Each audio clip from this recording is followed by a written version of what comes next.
এবার দুর্গাপুজোকে সঙ্গে করে তীব্র গতিতে এগিয়ে আসছে ভারী বৃষ্টি।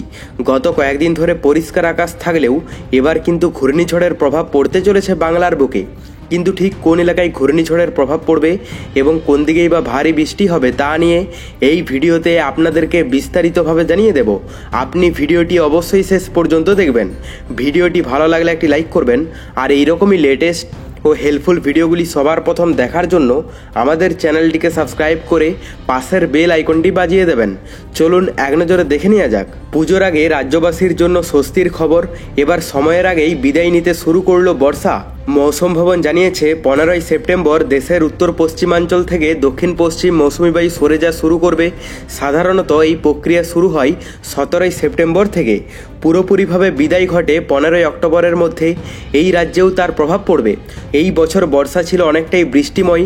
এখনও পর্যন্ত দেশের গড় বৃষ্টিপাত হয়েছে 836 মিলিমিটার, যা প্রায় স্বাভাবিকের থেকে 7% বেশি। মে মাসে মৌসুম ভবনের পূর্বাভাস ছিল জুন থেকে সেপ্টেম্বর পর্যন্ত বর্ষায় 106% বৃষ্টিপাত হতে পারে। সেই একই অবস্থা হয়ও রাজ্যে।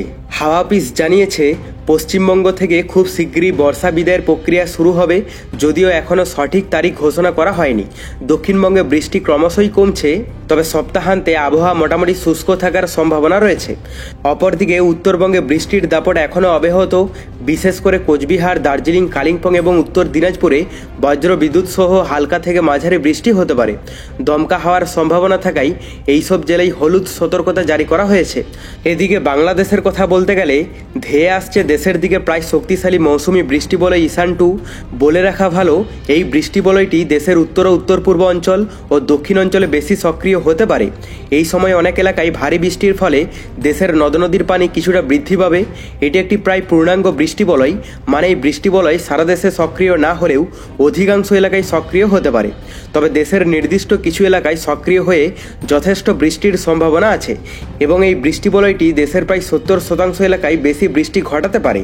সর্বাধিক সক্রিয় স্থান রংপুর, ময়মনসিংহ, সিলেট। মাঝারি সক্রিয় রাজশাহী, ঢাকা, খুলনা ও বরিশাল বিভাগ।